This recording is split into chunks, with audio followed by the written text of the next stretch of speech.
Heather ac yr Ganolfan am y gwahoddiad caredig I rannu fy ngwaith ymchwil, a dwi wrth y modd yn cael wneud hynny yn nhyb ysgol Aberystwyth. Mae nofel Llydaweg Etycied o Nedra, sy'n meddwl dim byd a dim byd, gan Rhywbeth Larmeson a gyhoeddwyd yn 1951, yn adrodd hanes ymgyrchydd gwleidyddol Llydaweg o'r enw Ffant yng nghyfnod yr Ail Ryfel Byd. Ar ei ffordd adre, yn dilyn ei hachos llys am gydweithredu yn ystod y rhyfel, mae Llydawys ifanc yn dod ar draws wrtheiriad yr enw Magwen, ac mae ei eiriau yntau yn codi ei chalon. Mae gen I newyddion da Ffant. Mae'r Cymru a'r Celtiaid tramor eraill yn codi eu lleisiau yn erbyn arledigaethau Ffrainc yn Llydaw.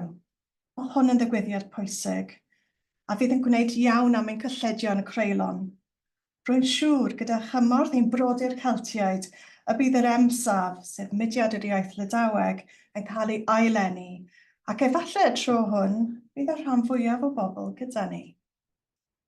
Nod y papur hwn yw cynnig trosolwg o'r mathau amrywiol o gymorth ac unigwyd gan Sefydliadau Cymru a Chymru Unigol I Lydawyr wedi'r Ail Ryfel Byd, yn godi eu lleisiau yn uchel, ond hefyd weithredu'n gyfrinachol. Mae'r hanesydd Erwan Siachti yn dadlau bod Cymru wedi cynnig y gefnogaeth bwysicaf i'r Lydawyr a bwynedrwyd yng nghyfnod o rhyddhau Ffrainc y Libération. Ac mae Daniel Leitch wedi disgrifio cefnogaeth foesol ac ymarferol Cymru I Lydawyr alltyd fel pan-geltigiaeth go iawn. Serch hynny, nid oes astudiaeth gynhwysfawd o'r bennod bwysig hon yn hanes cysylltiadau rhyngwladol Cymru a Llydaw wedi ymddangos hyd yn hyn. Mae'r gwaith ymchwil newydd hwn yn seiliedig ar y miloedd o ddogfennau amlieithog a geir yn y Llyfrgell Genedlaethol, yr archifau diplomataidd yn Nont a'r archifau rhanbarthol yn Llydaw. Yn llyfr Ambrose Bebb, Dydd Lyfr Pethefnos neu Y Ddawnsangau, a gyhoeddwyd yn 1939, sy'n adrodd hanes I daith drwy Lydaw a drothu'r Ail Ryfel Byd. Mae Bebb yn cynnwys cyfweliadau, gyda rhai cenedlaetholwyr Llydaweg blaenllaw sy'n ymlygu eu parodrwydd I gydweithredu gyda'r Natsïaid mwyn hyrwyddo achos Llydaw, achosodd pryder mawr iddo.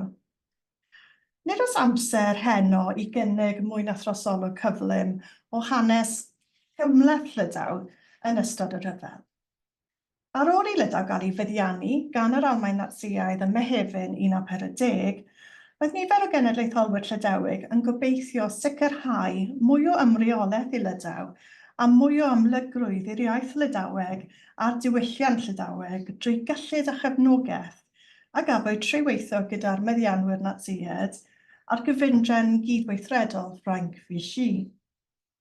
Roedd consesiynau a gafwyd gan Lywodraeth Vichy yn cynnwys rhaglenni Llydaweg ar y radio am y tro cyntaf, dan arweinyddiaeth yr ysgolhaig Rhywbeth Ymon, a phapurau newydd yn canolbwyntio ar Lydaweg a Llydaw fel La Bretagne.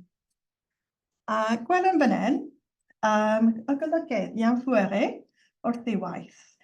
Ac mae penna'r y papur newydd yn cyhoeddi nawdd gan gyfundrefn Vichy ar gyfer gwersi Llydaweg mewn ysgolion, felly rhywbeth hollol newydd.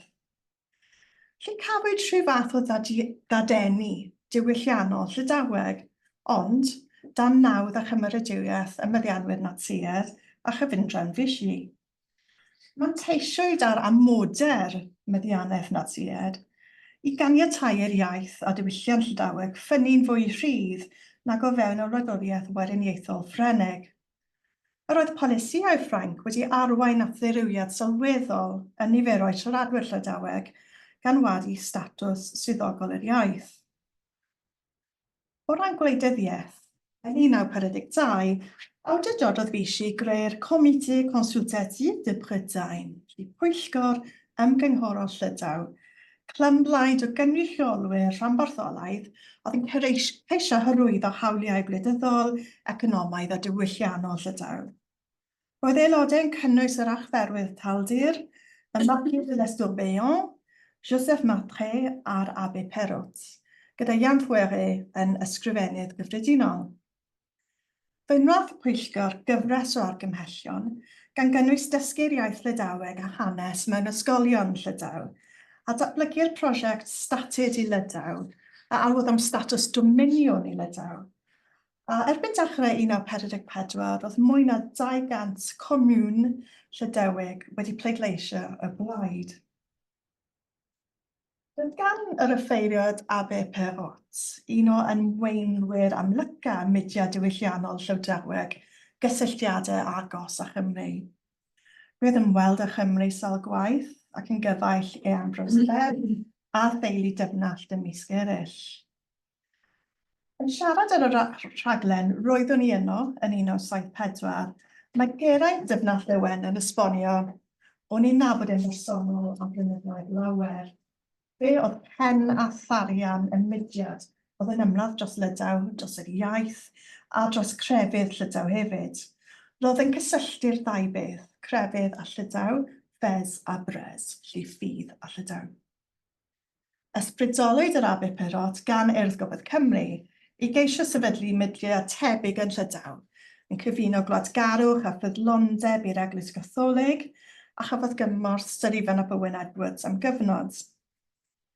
Yn dilyn honiadau o gydweithredu gyda'r meddianwyr Natsïaidd, yn bennaf ar sail ei gyfeillgarwch gyda goffeiriad Almaeneg, fe lofruddiwyd Abertawe ar Rhagfyr y 12fed 1943 gan aelod o'r gwrthsafiad cymunedol, a bu ei farwolaeth yn sbardun i nifer weithredu yn Llydaw ac yng Nghymru.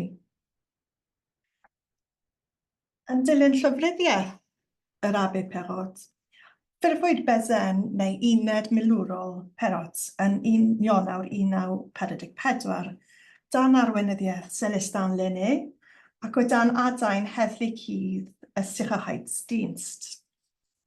Roedd rhwng 60 ac 80 aelod Llydaweg yr uned yn arestio gwrthsafwyr ac Iddewon yn Llydaw tra'n gwisgo gwisg yr SS.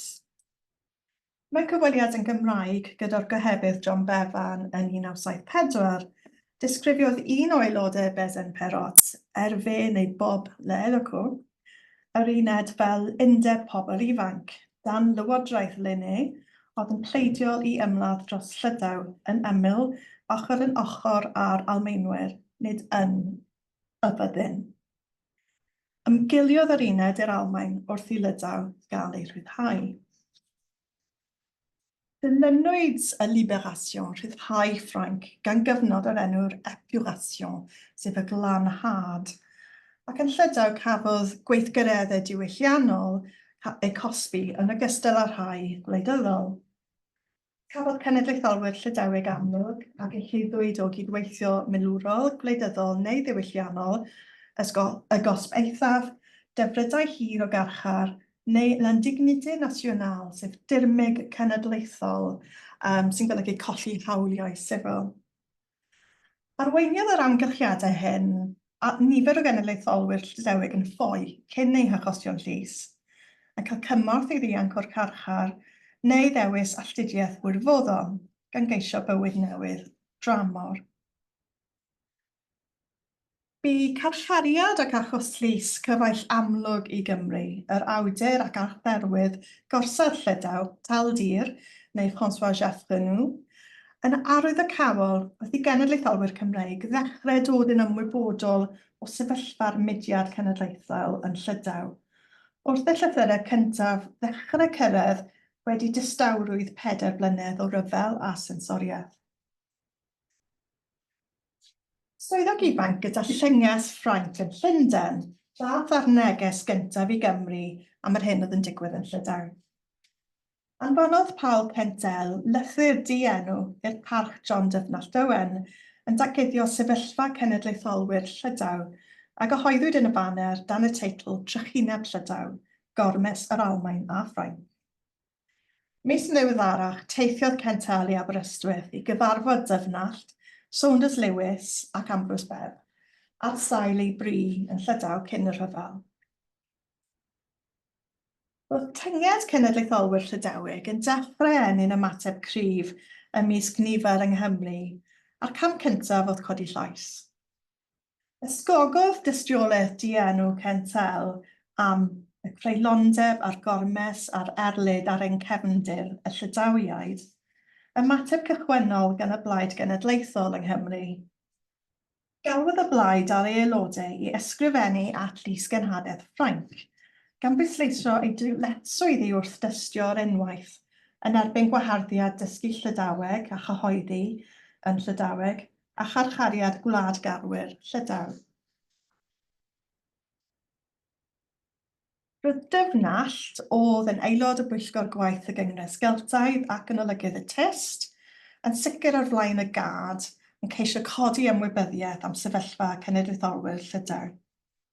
Mae ei gofiannydd Geraint Elfyn Jones yn disgrifio erthyglau a llythyrau Dyfnallt, yn foddion i ddihuno cydwybod a chydymdeimlad llawer o Gymru.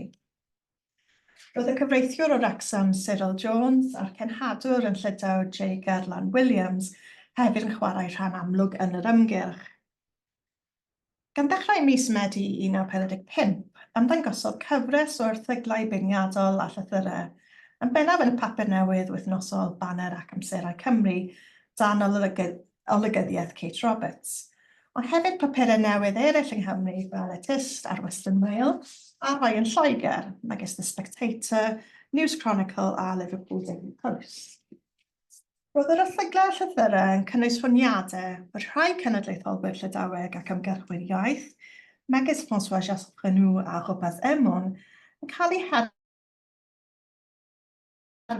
ar sail diwylliannol yn hytrach na chyfreithiol yn unig. Ymddangosodd gyfres o lythyrau gan Lydawyr dienw yn y faner, felly roedd y rhifau iddyn nhw'n unig, felly Llydawr 1, Llydawr 2 gan y fan. Oedd y llythyrau yn cynnwys tystiolaeth amrywiol a safbwyntiau croes i'w gilydd.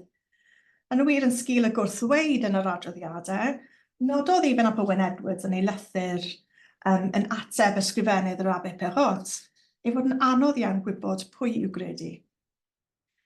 Mae'n bosib dadlau bod y wasg Gymraeg felly wedi darparu cyfle a gofod i Lydawyr fynegi barn a rhannu profiadau, gan gael trafodaeth agored oedd yn amhosib yn Llydaw ar y pryd. Wrth ddarllen cyfnodion y Ministère de l'Information yn yr archifau, da'n amlwg i bod yn bryderus iawn am y sylw negyddol hwn yn y wasg yng Nghymru, a bod tipyn o arwydd y cad wedi briodoli i'r llythyrau protest Cymraeg. Cyfieithwyd y deunyddiau i'r Ffrangeg gan Francine Fanche-Gourville, oedd yn newydd y dirwr gyda'r papur newydd West France ac yn trigl yn y Gymraeg, a prysurddodd Gourville i rybuddio'r Maurice Lennon am ei cynnwys. Maurice Lennon bydd ei enw'n cael ei grybwyso gwaith oedd y cyfarwyddwr gwybodaeth rhyngwr ambarthol i Lydaw. Ym mis Mawrth 1946, anfonodd y faner myfyriwr ifanc o'r enw Dewi Watkin Powell, yn ddiweddarach y barnwr Watkin Powell, fel sylwedydd a gohebydd i ren i arsylwi achos llys yr ysgol haig Rhwydweithiau Emon arweinydd y dadeni Llydaweg yn Llynyddiaeth. Yn ôl i ferch Nia, bwriad Dewi Watkin Powell oedd bod yn y llys fel presenoldeb, heb ddweud dim byd, bod yno yn lliniaru agweddau at genedlaetholwyr. Yn ôl yr ysgol haig Perdenez oedd hefyd yn bresennol yn y llys. Caeodd ymddangosiad y Cymro gynnwrf mawr ac elfen o banig ym mis yr awdurdodau. Gyhiriwyd yr achos am gyfnod ac yn bod deiseb o Gymru ar ran Rhwydweithiau Emon wedi ei hyrwyddo gan filoedd. Yn y pen draw, lleihawyd ei ddedfryd ddisgwyliedig o 5 mlynedd ar 20 o garchar i ddedfryd o ddirmig cenedlaethol am 5 mlynedd. Mae'r llythyr diolch hwnna Ddyfnallt a gyhoeddwyd yn y Tyst ar y 6 ar 20 o Fehefin 1946. Yn dangos yn glir bod Rhwydweithiau Emon ei hun yn credu bod Cefnogaeth o Gymru wedi bod yn dyngerfennol wrth sicrhau cosb llai iddo, ac y buasau canlyniad fy nhreial yn wahanol oni bai am y llythyrau lawer a ddaeth o Gymru. Noda hefyd effaith yr ymgyrchu hyn ar y berthynas rhwng Cymru a Llydaw. Rhyddhawyd y rhwymau rhwng Cymru a Llydaw yn y fath bodd fel yr ydym ni'n cyfri Cymru yn ail fro i ni. Yn ogystal, mae Nia Watkin Powell yn ffitegu i'w thad dderbyn llythyr gan Emon yn diolch iddo entau am ei gyfraniad, a bod ei thad yn teimlo ei fod wedi achub bywyd Emon.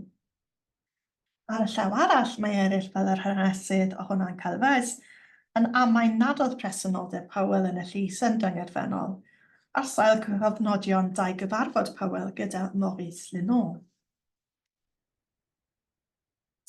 Yn haf 1946, wrth iddo ddod yn amlwg bod rhai o genedlaetholwyr Llydaw yn dymuno Ffo i Gymru, newidiodd natur y gefnogaeth i fod yn fwy ymarferol a hefyd cyfrinachol. Mae'r memorandum hwn gan Noel a DJ Davies a Pwyllgor Gwaith Plaid Cymru yng Ngorffennaf 1946 yn disgrifio anghenion y Llydawyr ar y Ffo. Roedd Ian Ffwere a ffoaduriaid eraill fel Gildas Siaffrenw, felly Mab Taldir, Bob Elico, Paul Perrin a Jacques Brochet wedi sefydlu rhwydwaith pasportiau Ffrenig gwir ffug ym Mharis. Er mae'n gallu ymgeisio am visa, bydde angen iddynt gallu dangos llythyr o Gymru yn ei gwahodd yno ar fusnes neu ymweliad. Bydde angen dechrau cronfa cymorth ariannol, creu rhestr o gyfeiriadau pobl oedd yn fodlon rhoi llety, gan gynnwys siaradwyr Ffrangeg, a ar gefn y ddogfen mewn pensel mae yna rhestr o enwau posib. Chwilio am waith i'r Llydawyr, mwyn bodloni gyfynion eu trwydded breswylio, a heb anghofio'r angen yn y cyfnod am lyfrau i ddogni. Mae llythyrau dilynol yn dangos mae dod o hyd i swyddi, oedd y dasg fwyaf heriol oherwydd cyfyngiadau cyflogi. Oedd cyfarfod Pwyllgor Gwaith Plaid Cymru ar yr Ail o Awst 1946, cyflwynwyd adroddiad ar amgylchiadau Llydawyr ar Ffo am eu heinios o Ffrainc, ac o gynlyniad sefydlwyd pwyllgor i weithredu yn y mater i weithredu'n gyfrinachol. Etholwyd Uchel Davies, Gwynfor Evans, Shea Jones, Ysgrifennydd Plaid Cymru, Delwyn Phillips a Dewi Watkin Powell. Gwyddom hefyd fod y parch Ben Owen, Lewis Valentine, DJ Davies ac yn enwedig Noel Davies hefyd wedi bod yn weithgar yn y maes. Wythnos ganlynol yn Ysgol Haf Plaid Cymru yn y Fenni, presawyd y cyntaf o'r ffoweduriaid o Lydaw, sef Ian Ffwere, ond dan y ffug enw Dr Jean Mauger.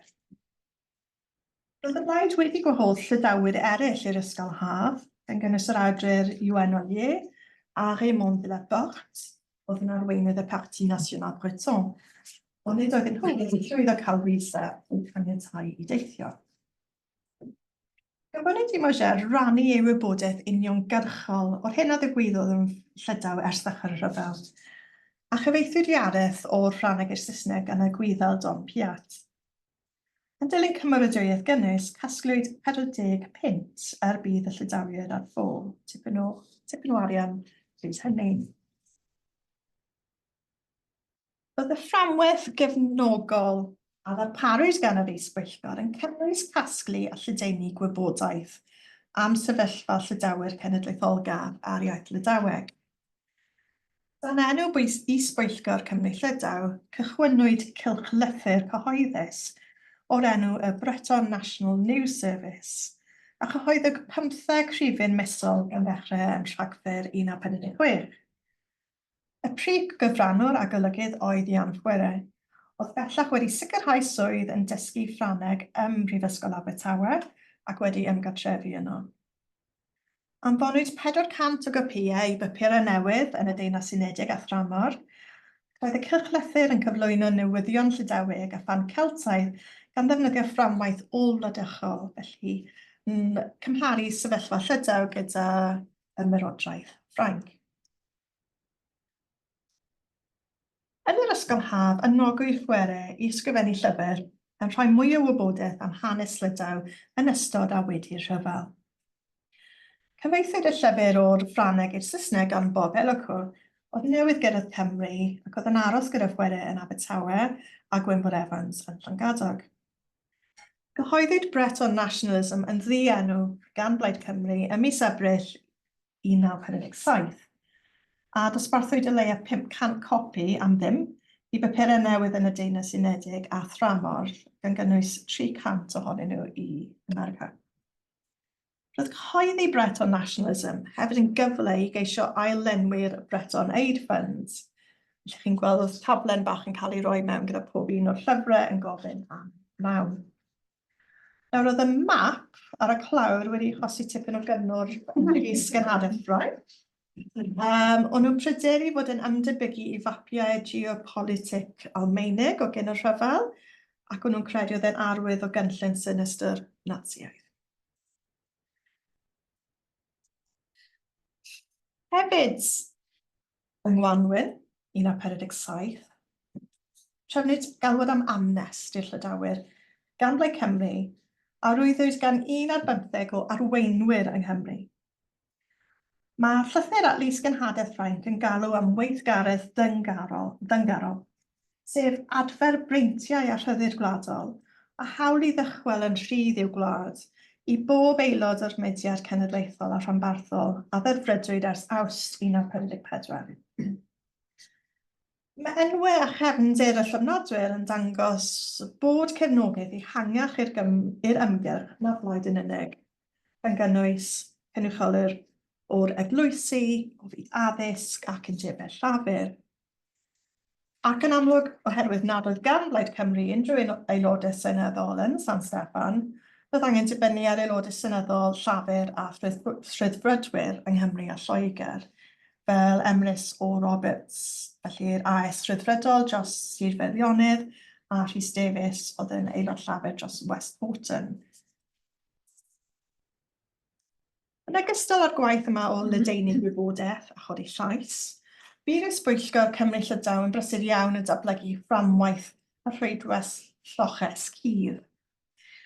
Dyma un o'r llythyron niferus a anfonwyd gan ysgrifennydd Plaid Cymru, J. Jones, sy'n gofyn am gefnogaeth ymarferol i roi llety a gwaith i'r Ffo wedi'r Ail o Lydaw. Mae'r llythyr yn pwysleisio dyletswydd y Cymru i gefnogi eu cydgeltiaid, canis meddylem gynorthwyo ein cefndryd sydd dan arledigaeth mor ddychrynllyd. Dyma restr gychwynnol, a swn i'n hoffi pwysleisio fod yn gychwynnol. Nes i ddarganfod rhywbeth newydd heddi gan ddiolch i Antoine sydd wedi bod fan hyn gyda'r ganolfan. A dwi'n ymwybodol bod llawer iawn o felcha, ond dyma'r rhestr gychwynnol o'r unigolion a'r lleoliadau y gwyddom i sicrwydd ei bod wedi rhoi llety i'r Ffo wedi'r Ail o Lydaw. Mae yna lawer mwy o enwau a chyfeiriadau yn yr archifau, ond nid yw'n bosib eto cadarnhau bod y Llydawyr wedi bod yn aros yna. Mae'r rhestr yn dangos bod noddfa wedi cael ei gynnig ym mhob cwr o Gymru, mewn trefi ac yng nghefn gwlad. Ar y ffordd i Gymru, trefnwyd y rosfan i'r Ffo wedi'r Ail yn Llundain ac weithiau yn Birmingham. Roedd nifer o teuluoedd yn ffigurau amlwg yn y blaid genedlaethol, tra bod gan eraill gysylltiadau personol agos a Llydaw. Mae'n cael dior bach tra fych chi'n edrych ar yr enwau.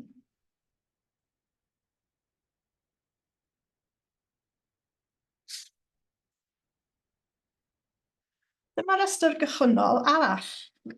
Tro hwn yn nodi enwau, a rhai o'r ffug enwau Ffo wedi'r Ail o Lydaw, a chwiliodd am noddfa yng Nghymru wedi'r Ail Ryfel Byd. Mae natur ddirgel y rhwydwaith a'r ffug enwau a ddynyddiwyd gan y Llydawyr yn golygu bod ymchwil yn y maes hwn yn dipyn o her. Nid yw gwir nifer y Ffo wedi'r Ail yn hysbys.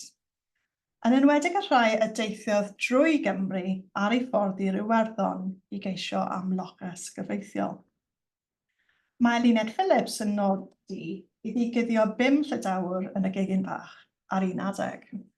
Felly, yn amlwg, dyw'r rhestr ddim yn gyflawn. Gwelwn yn glir y rhoddwyd lloches i Lydawyr ar Ffo oherwydd ei daliadau gwleidyddol. Mae ges Ian Goulet o'r Parti National Breton a gweithgareddau milwrol, megis arweinydd Bezen Perrot, Celestin Lenné. Aelodau eraill o Bezen Perrot oedd Bob Eloco a Louis Fitrin.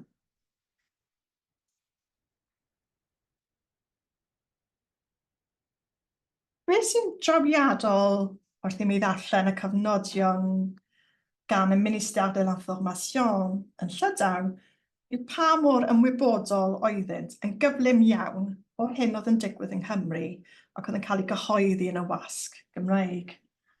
Mae'r archifau diplomataidd hefyd yn dangos bod y conswl Ffrangeg yn Abertawe Chodi yn wybodus iawn am weithredoedd Plaid Cymru. Tybed sut. Mae'r adroddiad hwn o bapur newydd La République Sociale sy'n bapur newydd o dde Ffrainc yn datgelu bod Ffo wedi'r Ail bellach yn Lloegr. Fel y gwyddom gall hyn gynnwys Cymru, gan ei fod yn arfer yn yr iaith Ffrangeg, i ddefnyddio Angleterre i gyfeirio at Brydain Fawr. Mae'r erthygl yn nodi bod Ffo wedi'r Ail yn anfon cenhadon o Gymru i Lydaw ar ei ran, gan gynnwys un certain dame par personne, sef Meirion Dyfnall Ddywen. Roedd diplomyddion Ffrainc yn Llundain wedi bod yn pryderu am y cymorth gan genedlaetholwyr Cymreig i Lydawyr ar Ffo ers diwedd y rhyfel. Heb unrhyw dystiolaeth galed, heb sôn am enwer Llydawyr ac yn ythwyd, cawsom drafferth mawr ar gyhoeddi'r swyddfa dramor yn Prydain i gymryd y mater o ddifryn. Gwelwn hyn yn glir yng nghofnodion y swyddfa dramor, sy'n cyfeirio hyd at hypothetical Breton exiles ym mis Mehefin 1947, sy'n dangos llwyddiant y rhwydwaith i osgoi sylw'r awdurdodau Prydeinig. Wy'n dwlu ar y dyfyniadau yma. The whole thing is, I think, a rather bizarre form of Celtic nonsense. I will try to laugh him, Monsieur Rocher, or Lys Genhadaeth Ffrainc, out of it and explain that we really do think that all this is moonshine. Roedd Geraint Dyfnall Ddywen yn arfer croesawu'r Ffo wedi'r Ail yng Ngorsaf Victoria yn Llundain. Mewn cyfweliad ar y rhaglen y byd ar 4 yn 1989, mae'n pwysleisio'r angen am gyfrin acheb a chuddio enwau a chefndir go iawn y Ffo wedi'r Ail. Meddai, oedd enwau gyda nhw, ond p'un oedd ei enwau nhw oedd yr enwau yma, neu ffug enwau yn cuddio pwy o'n nhw, dwi ddim yn sicr. Doeddwn ni ddim yn gwasgu arnyn nhw i ddweud pwy o'n nhw na gyd, a doeddwn ni ddim am gael fy ngwasgu am yn rhywun i ddweud pwy o'n nhw chwaith. Felly gwell oedd bod yn hollol anwybodus ar y pen yna. Ond o'n nhw'n rhai ifanc. Bechgyn ifanc oedden nhw bron i gyd, y rhan fwyaf, amryw o'n nhw yn athrawon, oedd wedi bod yn ymladd dros ddysgu Llydaweg yn yr ysgolion, eraill yn wir proffesiynol a llenorion wrth rheswm. Oedd y plis yn cadw a llygad ar rheini ar y llenorion ar y rhai oedd wedi cael addysg, ond yn credu bod nhw'n llawer mwy peryglus na neb arall. Un o'r ychydig i ysgrifennu am ei phrofiad yn Rhoi Lloches oedd y prifardd Eluned Phillips. Meddai Menna Elfyn yn ei chofiant am Eluned Phillips, yr optimist absolute. Mae'r stori yn ein rhyfeddol, a bron nad yw'n anghredadwy i feddwl am Lydawyr yn llechu mewn pentref bychan fel Cenarth, heb i'r awdurdodau glywed a dod i chwilio amdanynt.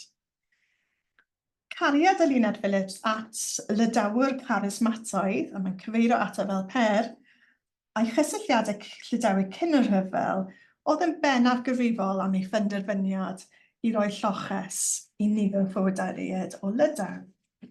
A mae'r llun yn dangos Eluned a'i chwaer gyda Robert Steffan, a arosodd gyda'r teulu yng Nghenarth am ychydig dros 2 flynedd, ac Albert Bore Da, fel oedd yn cael ei alw, neu Bob Eloco, arosodd am 5 neu 6 blynedd.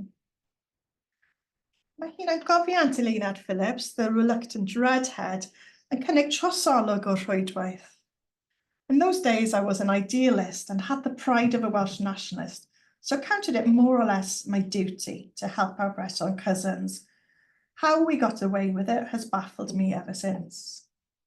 At times, our Cegin Fach down the garden harboured sometimes 1 or 2, and indeed at one time 5 Breton nationalists, who were facing death because they wanted to be Breton and not French. I suppose it was a very difficult time for the French, since the enemy was actually on their land.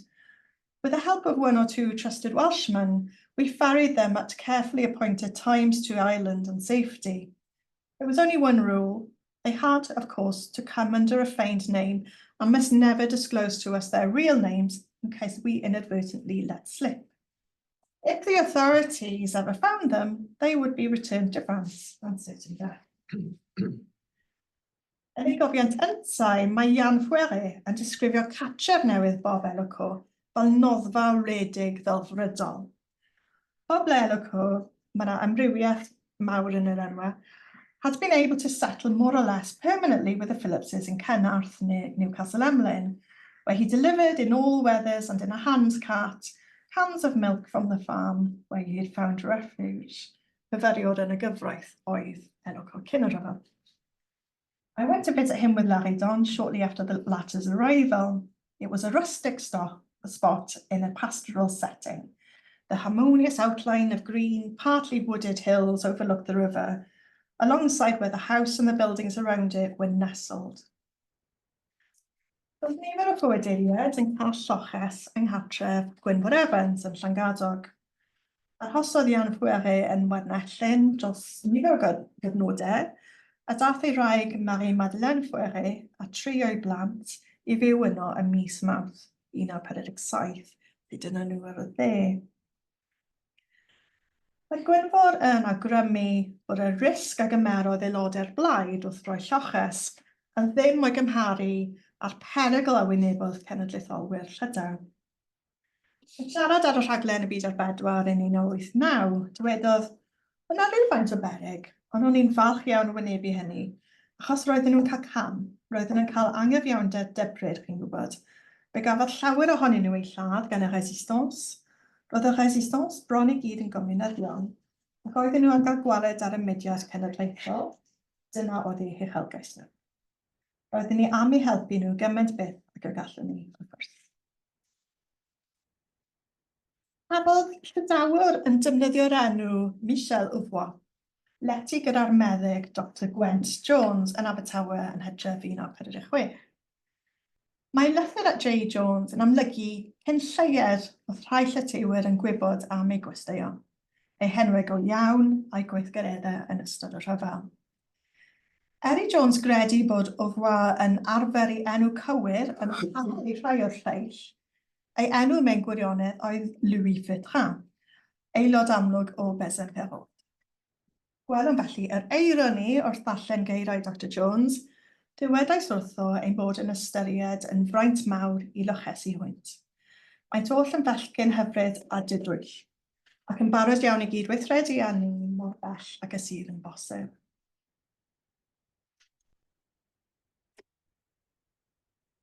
A felly dyma'r sefydliad nesaf ac olaf yr Eisteddfod. Yng nghyd-destun y diddordeb cynyddol yn y wasg a chymorth cudd yng Nghymru, daeth gwahoddiad swyddogol gan Lys Genod Ffrainc ym Mhrydain a Chynnes-y at gyngor yr Eisteddfod Genedlaethol ar y 10 o Ionawr 1947, yn cynnig bod dirprwyaeth o bersonoliaethau yn dod I weld drostynt ei hunain realiti'r ymchwil ym Llydaw. I ymchwilio I ormodedd system gyfiawnder Ffrainc, parthed y mudiad Llydaweg.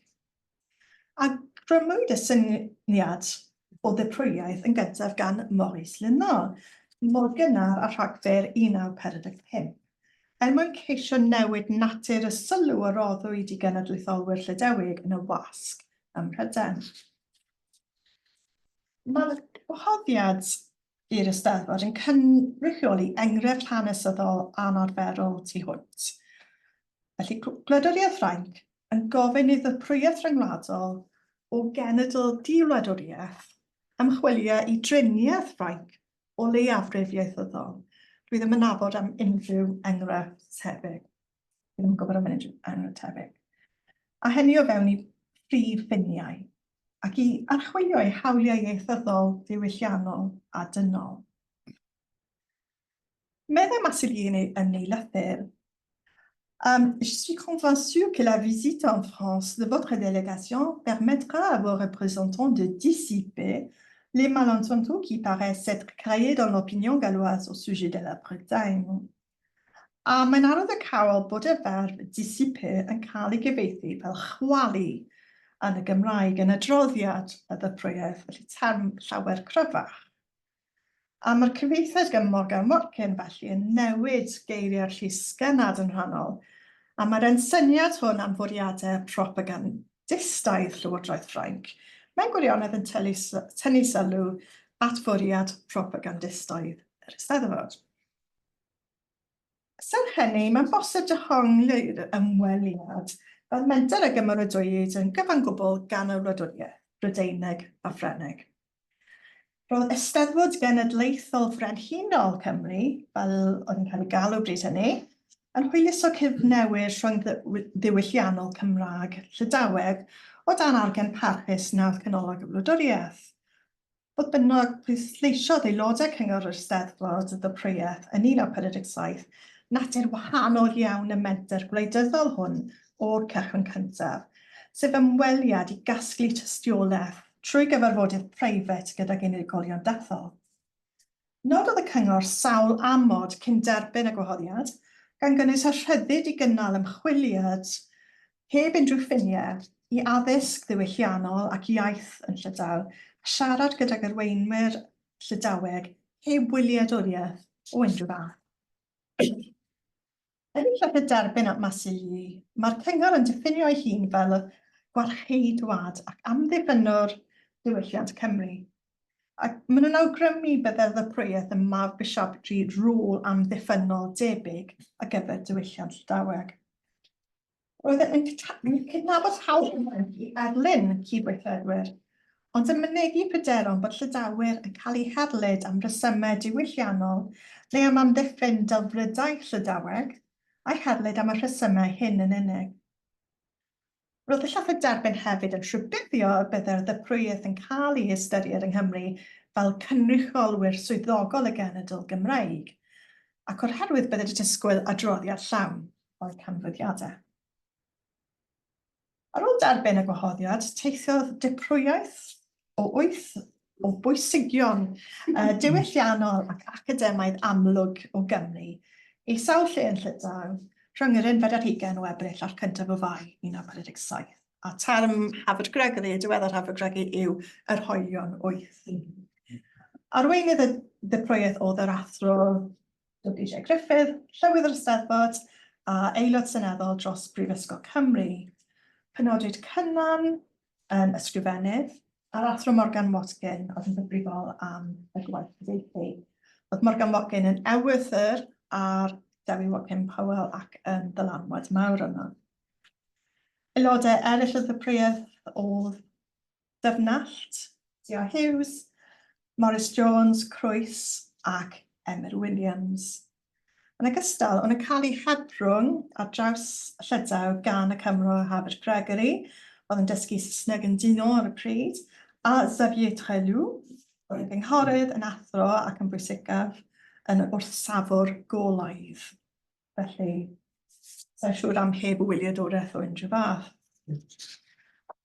Mae'n dynodi bod Llywodraeth Ffrainc wedi ceisio dylanwadu ar y naratif wrth ddisgrifio amcan y ddyprwyedd. Fel gallwn ni weld mewn erthyglau gyhoeddwyd ym mhapurau newydd y Western Mail a Daily Post. Felly, dod erthygl o'r llun o'r dynod ar ôl nhw adael am Ffrainc. A mae'r capsiwn sy'n cyd-fynd gyda'r llun yn ymddangos fel pe bai'n adrodd datganiad llysgenhadaeth Ffrainc air am air. A delegation of 8 representing the National Eisteddfod Council who left Victoria Station, London for France yesterday morning as guests of the French government to study especially the extent to which Breton nationalists collaborated with the Germans during the occupation. A fi sydd wedi wneud y melyn, ond y tanlinelli oedd Dyfnallt. Credu oedd yn well. Am y rwyldroi oedd yn digwydd yn las. A fel hynny, oedd ymges Llywodraeth Ffrainc i reoli'r naratif cyhoeddus am yr ymweliad wedi dechrau cyn iddyn nhw gyrraedd Llydaw. Mewn cynhadledd i'r wasg a drefnwyd gan y Ministère de l'Information yn Rennes ar y 19 o Ebrill dan arweiniad Maurice Lenon. Mae'r adroddiadau mewn papurau newydd Llydaweg yn gwadu unrhyw awgrym o ormes diwylliannol yn Llydawyr o'r Ryfel, fel y gwelwn yn y penawdau yn cyfeirio at ymgyrch wrth Ffrangeg ac ymgyrch danseiliol. Mae'r erthyglau yn y wasg yn honni y bydd y ddyfrwydd yn gallu clywed Llydaweg yn cael ei siarad yn gwbl agored, a gweld Llydawyr yn gwisgo'r wych draddodiadol a chwarae'r biniw heb orfod wynebu derfau'r carchar. Mae'r erthygl yn Chodi Llais yn dadlau'n gryf y bydd ar sylwadau y prwydd yn arwain at yn dymonti fformel lle di-arddeliad ffurfiol y honiadau yn y wasg Gymreig. Llenwyd ac ariannwyd y daith gan swyddfa drama'r Ffrainc a chyhoeddwyd yr amserlen fanwl yn y wasg o flaen llaw. Dechreuodd yr ymweliad gyda derbyniadau swyddogol yn neuadd y dref a Phrifysgol Ren, cyfle i gyfarfod y myfyrwyr iaith a llenyddiaeth Geltaidd, a gwylio dawnsio gwerin a cherddoriaeth draddodiadol Lydawyr gan y Celtic. Aeth y Cymru ar daith bws, digon anghyfforddus, 3 diwrnod i drefi Saint-Brieuc, Morlaix, Llanfer, Lorient a Vannes, fel y gwelwn ar y map sy'n rhan o'r adroddiad. Dyn ni'n ffodus iawn bod yna drysorfa o ddeunyddiau yn bodoli am y daith i Lydaw, gan gynnwys dyddiaduron, llythyrau, sylwebaeth, preifat gan saldi'r llaffon nhw, a trwyddiadau heddlu Ffrainc am gymeriadau yr aelodau, a hyd yn oed y derbynebau am y bws a'r gwestiwn. Oedd yn hwyl iawn yn cael ei talu. Cyhoeddwyd adroddiad y ddyfrwydd ym mis Awst 1947 yn Gymraeg a Ffrangeg, a dim ond yn ddiweddarach, rhai misoedd yn ddiweddarach yn Saesneg. Mae'r adroddiad yn cadarnhau honiadau o ragfarn farnwrol a gormes diwylliannol yn Llydaw. Anodd peidio barnu fod sil genedlaethol Lydaweg yn ffactor yn marn Llywodraeth Ffrainc. Ond mae'r fersiwn Ffrangeg cyfatebol dipyn yn llai cymedrol. Le simple fait d'avoir eu une activité bretonne de quelques heures qu'elle soit a été pour le gouvernement français motif suffisant à persécution. Roedd y ffaith syml o wneud gweithgaredd Llydaweg o unrhyw fath yn reswm dros alodigaeth i Lywodraeth Ffrainc, a chi'n gweld wahaniaeth mawr rhwng y fersiynau. Galwodd yr adroddiad am amnest cyffredinol i Lydawyr a rydwyd am droseddau diwylliannol a mesurau i gyflwyno'r Llydaweg mewn ysgolion ar unwaith. Addawodd y byddai cefnogaeth cyngor yr Eisteddfod a Chymru yn parhau mwyn cadw'r mudiad Llydaweg yn byw. Dosbarthwyd yr adroddiad i'r wasg a llysgenhadaeth Ffrainc. Yn ei hymateb, tanlinellodd llefarydd y llysgenhadaeth anwiredd y cyhuddiadau hyn a wnaed yn erbyn Llywodraeth y Bedwaredd Weriniaeth, a heirodd bod dwyieithrwydd yn groes i'w chyfansoddiad. Mae angen ymchwil pellach mwyn gwerthuso arwyddocâd trawswladol ac effaith hirdymor adroddiad y dyfrynedd. Os ystyriwn ni ddylanwad yn Llydaw yn syth wedi gyhoeddi, dyma sut mae Joseph Matre, newyddiadurwr, cyn aelod o'ch Comité Consultatif de Bretagne a Rhwydweithiau Gwrthsafiad Défense de la France yn gwerthuso ymweliad y ddyfrwyedd yn rhifyn agoriadol y cyfnodolyn Le Peuple Breton ym mis Hydref 1947. A mae'n dweud, o safbwynt y dadeni Llydaweg, digwyddiad pwysicaf y flwyddyn o ran ei sgil effeithiau cenedlaethol a dylanwad rhyngwladol. Yn 1948, ymdywelodd y brif ymgyrch Gymraeg. Oedd y rhan heleth y Ffo wedi'r Ail o Lydaw adael am Weriniaeth Iwerddon. Oedd yn wahanol i Gymru yn gallu rhoi lloches gyfreithiol iddynt. Dath y chyllysyd i godi llais drychen, a ddiwedd 1951, wrth i'r cenedlaetholwr o Lydaw, André Geffroy, mae dipyn o amrywiaeth eto yn yr enw, dechrau streic newyn yn y carchar i brotestio yn erbyn ei ddedfryd marwolaeth. Cyhoeddwyd Geffroy o fradychu 2,000 o Brydain i'r Almaenwyr yn ystod yr rhyfel. Mae'r llythyron protest a thelegramau niferus yn archifau swyddfa dramor a llysgenhadaeth Ffrainc yn tystio i'r ymgyrch sylweddol a sbardinwyd gan the Welsh Committee for the Defence of André Geffroy, a'r llyfrau gan Gordon Davies. Roedd mudiad gweriniaethol Cymru, mudiad newydd, hefyd yn rhan amlwg o'r ymgyrch lwyddiannus a chymudwyd derfryd Ffo. Ei honiad bod y Gymraes Joyce Williams wedi cynllunio helpu Ffo ddianc o garchar ffchen mewn hyfrennydd. Ond nid oes tystiolaeth wedi ymddangos eto i gadarnhau gwirionedd yr honiad hyd yn hyn. Dwi'n gobeithio. I gloi. Tri chwilio yr ystod eang iawn o ffynonellau archifol amlieithog. Bydd y gwaith ymchwil hwn yn ceisio cynnig darlun cynhwysfawr o'r ystod eang o fathau amrywiol o gefnogaeth a daeth o Gymru i'w chyd-Geltiaid yn Llydaw. Serch hynny, gwelwn yn glir bod nifer fawr o gwestiynau yn parhau am y cyfnod dramatig a chymleth hwn yn hanes Llydaw. Cymru. Oherwydd yr angen am gyfrinachedd yn y cyfnod, ni wyddwn cyfanswm y ffywyduriaid na maint y Rhwydweith Cudd. Felly mae bwysig gofyn cwestiynau megis pwy oedd y Lydawyr yr oedd y Cymru yn ceisio cynorthwyo? Y rhai ar Lydwyd yn unig, neu holl siaradwyr Llydaweg, neu holl drigolion Llydaw. I ba raddau by'r Cymru a mudiadau yn ymwybodol o gefndir a gweithredoedd y Llydawyr a'r Ffo. A oedd unrhyw ymdrech i wahaniaethu rhwng cydweithredwyr gwleidyddol a milwrol a rhai diwylliannol. I ba raddau cwestiynwyd yr honiadau o ragfan yn y llysoedd Ffrenig yn erbyn Llydawyr, ac oedd cywirdeb yr adroddiadau ymarlyd yn Llydaw yn cael ei gadarnhau. Neu a oedd y deheuad i gefnogi eu cyd-geltiad yn arwain at ddiniweidrwydd a diffyg beniadau. Mae'r ymchwil a'r ddadl yn parhau. Diolch yn fawr.